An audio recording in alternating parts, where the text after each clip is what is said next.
All praises to Yahweh, Bahasham, Yahweh Shai, Bahasham, Hakwadash, and double honors to the elders and the apostles of Great Millstone who will and teach well. This is your brother Yeshamai from the GMS Atlanta camp, and I wanted to put together this short message that brothers and family members uh, of brothers can use as guidance as to what's expected of them, or how they or what's required of a wife or your children, um, when you are in the truth. Okay, um, because as our family members see us growing and changing in this truth, sometimes the question can get brought up. Well, what do I need to do? What should I do? And so hopefully this short message covers some of that. Uh, let's go ahead and start off on Genesis 35. It says, and the Most High said unto Jacob, Arise, go up to Bethel, and dwell there, and make there an altar unto the Most High that appeared unto thee when thou fleddest from the face of Esau thy brother. Okay, so a couple things from that verse here. The Most High is speaking to Jacob, which we know Jacob is the progenitor of the 12 tribes.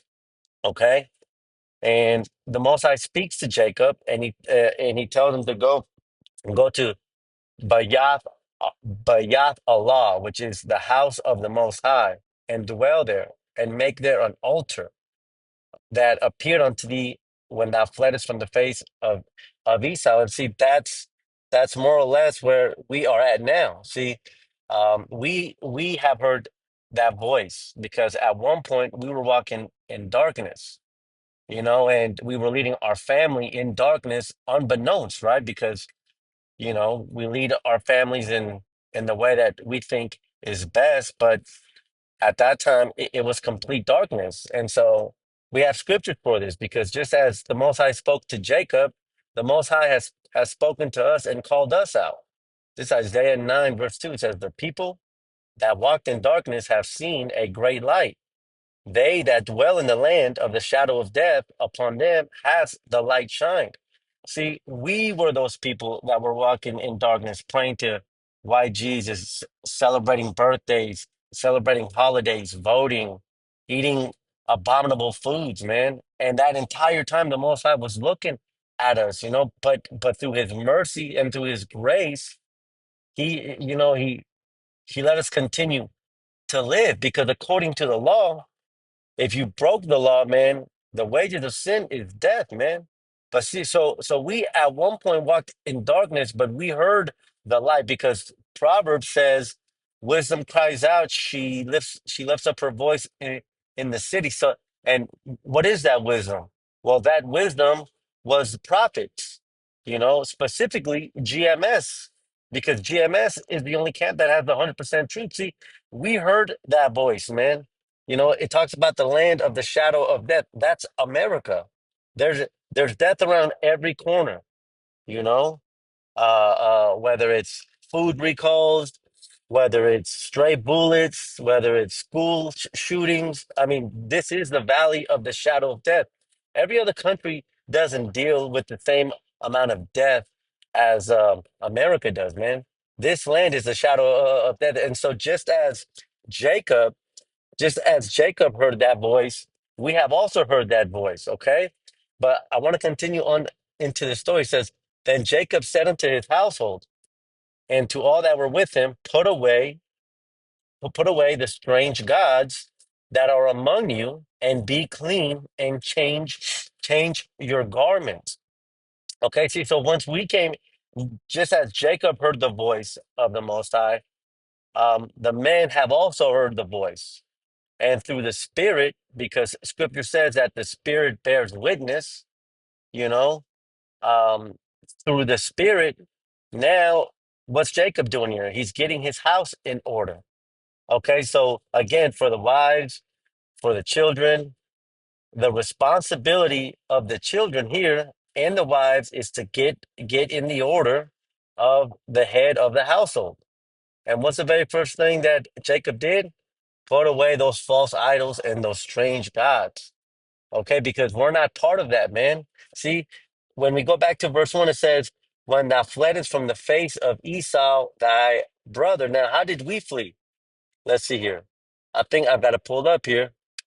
But I don't have it right here. Um, but let's go to and grab it. It says, flee from the midst of Babylon. There you go, right here. See, because at this point, Jacob, he was running away from Esau because Esau was going to kill him. And now we also are fleeing. This is Jeremiah 51 and 6. Flee out of the midst of Babylon and deliver every man his soul.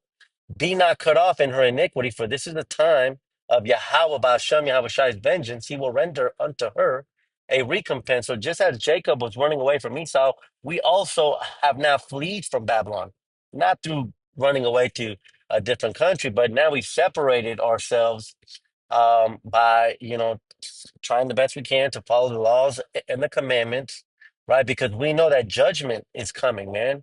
And and when we go back to verse 2, he told his household to put away those strange gods, man. And what are those strange gods?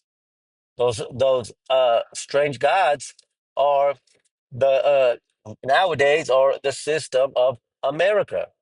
Those strange gods are praying, easily, praying to white Jesus, eating whatever abominable foods, but also those strange gods going to birthdays, going to holidays, going to anniversaries. All these are are forms of idolatry, and I'm going to get scriptures on that. Verse 3: and let us arise and go up to Bethel, Bayath Allah, and I will make there an altar unto the Most High, who answered me in the day of my distress and was with me in the way which I went, man. Verse 4: and they gave unto Jacob all their strange gods which were in their hand, and all their earrings which were in their ears, and Jacob hid them under the oak which was by Shechem.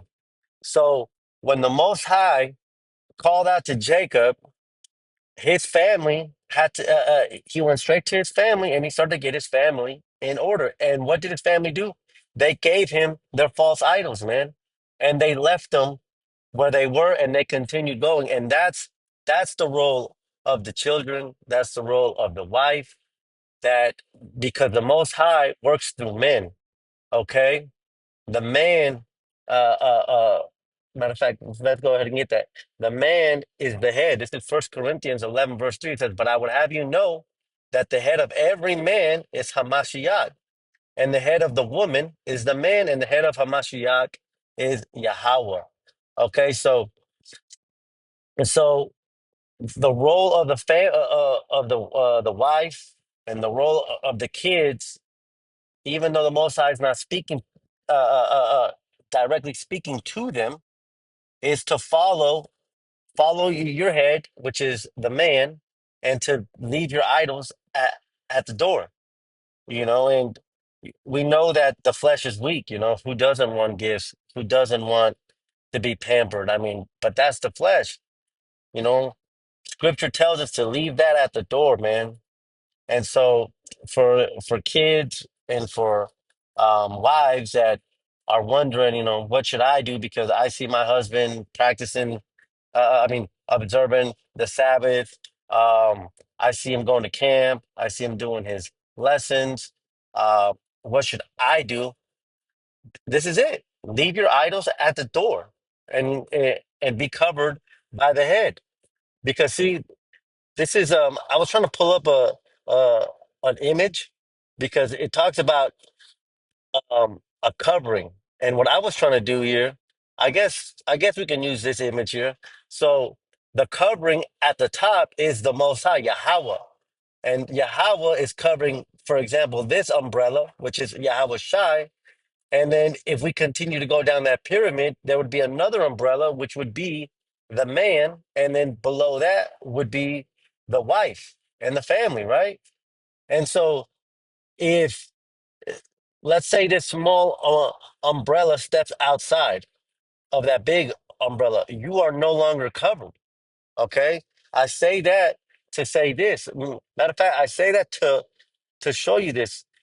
because I'm gonna get that the word here. This First Corinthians 11:3, because the word head in the Greek is keph kephalai, and the definition is the head both of men and often of animals. Since the loss of the head destroys life, this word is used in the phrase relating to capital and extreme punishment, man. So stepping out of your head, stepping out of your covering relates to extreme punishment, man. Okay? Just like for us as the men, if we step out of our covering, which is Yahweh Shai, that's death, man. Okay, and so the women and children need to look at the man just as they would look as as to Yahushua, because the man is acting as your covering. Because see, just as we had read in scripture previously, it says, "Flee from the midst of Babylon, because there's a recompense coming." It says right here, "He will recompense. He will render unto her a recompense." And so we know and we see the day of the Most High approaching. And when the Most High comes, we all need to be found under our covering. Men foremost, okay? Men have to be found under the covering of Yahweh Shai. And women and children have to be found under the covering of their men, man. Okay? Let's continue on. It says, Ephesians 5:22 says, "Wives, submit yourself unto your own husbands as unto the Most High." You see, just as men have to submit to Yahweh Bahashem Yahweh Shai, we have to submit to the order of other brothers. We have to submit to our reading. We have to submit to growing. We have to submit to the law. We have to submit to dress in certain ways. We have to submit to observing certain holidays. Just like Yahweh Shai had to submit. Check this out. Let this cup pass. This cup pass from me. KJV right here. Matthew 26:39. Uh, 38.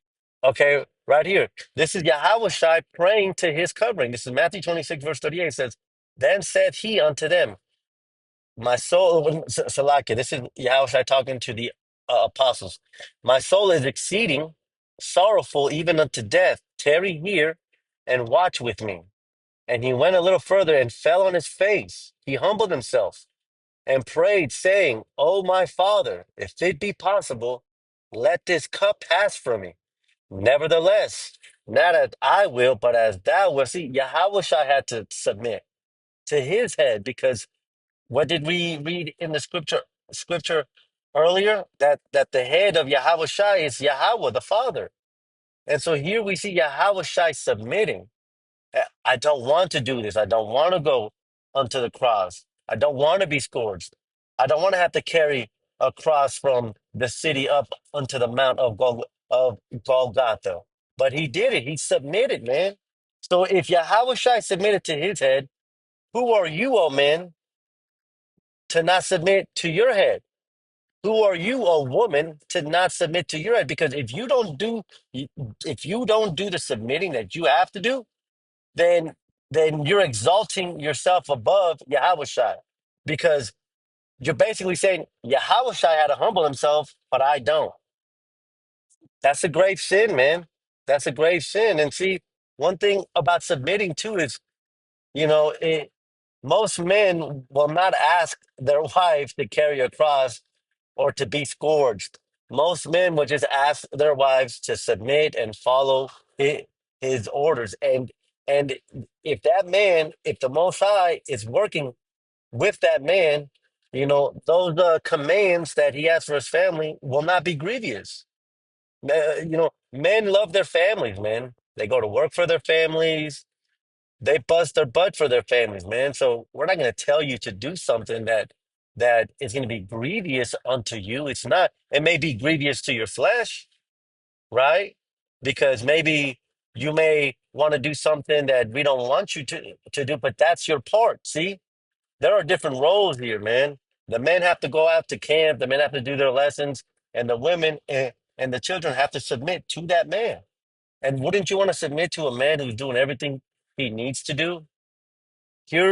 Here you are knowing you have a man that is hearing from the Most High, is aligned with the 100% truth. I mean, which two-thirds of our people are not, and the other heathen nations are definitely not. Wouldn't If you could submit to anyone, wouldn't you want to submit to that man? I mean, yes, as men we do make mistakes. Scripture says the spirit is willing, but the flesh is weak, man. We do make mistakes, man. But scripture also says that, matter of fact, I'm going to pull it up. It says, subject to vanity, man. Subject to vanity. Romans 8:20. For the creature was made subject to vanity, not willingly, but by reason of him who has subjected the same in hope. Now, what is vanity? We have been made subject to sin, man. So the man will make mistakes, man. But that's how we were made. But see, if your man is hearing from the Most High, when he makes a mistake, it hurts us, right? And so you have to understand that, and when these women and children see that man fall, they should tell themselves, they should acknowledge, okay, he's listening to the Most High, he doesn't want to sin, but he fell. That doesn't give you an excuse to, not listen. No, man. We don't like we don't like to fall short. We like to lead by example. Okay, and for children, this is for children. Ephesians 6 verse 1. Children, obey your parents in the Most High, for this is right. Again, because we're not going to tell you to do anything grievous, man. A lot of the times, parents have lived the same life or even a rougher life than the kids, man, and so they already see things, man. They see They see what their kids may be going, maybe headed into, because we may have hit that block in our younger age, man. And so children just have to submit. Okay, I did have it pulled up, right? Jeremiah 51 and 6, yeah. Salakia. Um, okay, but this is what you don't do. Okay, this is what you don't do, because again, we've been called out of darkness. We've seen the light. And in the past, the Most High has been gracious and merciful with us, that He didn't cut us off. Okay, so this is Genesis 31 and 19. It says, and Laban, which was the brother of Rachel, Rachel got married to Jacob, which would later have his name changed to Israel. It says, and Laban went to shear his sheep, and Rachel had stolen the images that were her father's. So when Rachel and Isaac left originally, um, Rachel took some of those idols with her. Okay, and then Laban ends up chasing them down. Right, he catches up to them after they've left, and he tells Jacob. He said, "Hey, somebody stole my idols." And this is the response that Jacob has. It says, "With whomsoever thou findest thy gods, let him not live. Kill him. Whoever stole these idols, kill him. Before our brethren, discern thou what is thine with me, and take it to thee." For Jacob knew not that Rachel had stolen them. You see, Jacob didn't know that Rachel stole them. But when Jacob said, "Hey, whoever you find it, kill him," and back then, man, uh, uh, whatever the man said, what happened? There's a story in the Old Testament where Israelite says, he makes a prayer to the Most High, and he says, "If you will deliver us from this battle, um, whoever walks through that door next, kill them." And his daughter ends up walking through that door, and the Most High delivered him from the battle. So then his daughter has to die, man. And so this is a very powerful scripture here, because Jacob didn't know, but he said, "Whoever has that idol, find it." Okay. Um, Next verse here. And Laban went into Jacob's tent, and into Leah's tent, and into the two maidservants' tents, but he found them not. Then went he out of Leah's tent and entered into Rachel's tent. And now Rachel had taken the images and put them in the camel's furniture and sat upon them. And Laban searched all the tent, but found them not. Okay, so um, what are we seeing here? We're seeing uh, we're seeing that Laban is coming and he's searching for those idols. And if he finds those idols, the punishment is death, right? I've got a scripture here that says, I will search right here. I will search Jerusalem with candles. And uh, um, this is a good parallel of what the Most High is going to do. Zephaniah 1 and 12, it says, and it shall come to pass at that time that I will search Jerusalem with candles and punish the men that are settled on their lees that say in their heart, the Yahweh Ba'ashem Yahweh Shai will not do good, nor will he do evil. See, just as Laban was searching for those idols, the Most High is going to come and he's going to search us, man. And whoever is found with those idols, the punishment is death, man. That's what the punishment. See, this is the etymology for idolatry, worship of idols and images. From Old French, it says the worship of idols or the worship of an image, okay? Or it says worship, which is a service. Now, isn't it a service, for us to be uh, uh, observing these holidays, observing these birthdays? Because, um, I will have you know that the birthdays, observing your birthday is actually the heaviest, the most highest holiday for Satanists, man. Because what is your birthday? You're celebrating yourself. Here you are in the land of your captivity. You're basically in a jail cell, and you're celebrating it. But you won't celebrate the Most High. You won't give a day for the Most High. You know. So check this out. It says holidays. What holidays do Satanists celebrate? It says since Satanism, and this is from the churchofsatan.com. It says since Satanism is a self-centered religion, the highest holiday of the year would be the Satanist's own birthday, which needs no ritual but should be spent in doing the things the Satanists would enjoy. Because what is the motto for the Satanists? Do as thou will, and that's exactly what the birthday is. Look at me, celebrate me, when in reality, we all deserve death, man, because we've all fallen short, man. See, this is the responsibility for the women and for the children to leave the idols at the house, man, because that day is coming when the Most High is going to come, and like we read earlier, He's going to search. This is Amos 5 and 18. It says, "Woe unto you that desire the day of the Most High, Yahweh Ba'ashem Yahweh Shai. To what end is it for you? The day of Yahweh Ba'ashem Yahweh Shai is darkness and not light." You see, when the Most High comes back, man, a lot of people are going to be family members are going to be found outside of their covering, okay, because you didn't listen to your man, because you wanted to secretly observe a holiday or a birthday or a Valentine's Day because your flesh says that I deserve this. We don't deserve anything, man. If anything, we deserve death because of our past. But we have grace, man. Here we are owing the Most High of $1 billion, and he relieved us of our debt for free. But now you want to act proud and celebrate you? I mean, come on. We have to leave these idols at the door. That's a responsibility, man. Here's another parable. This is Matthew 22. It says, Matthew 22, verse 11 says, and when the king came in to see the guest, he saw there a man which had not on a wedding garment. And he said unto him, Friend, how comest thou in hither, not having a wedding garment? And he was speechless.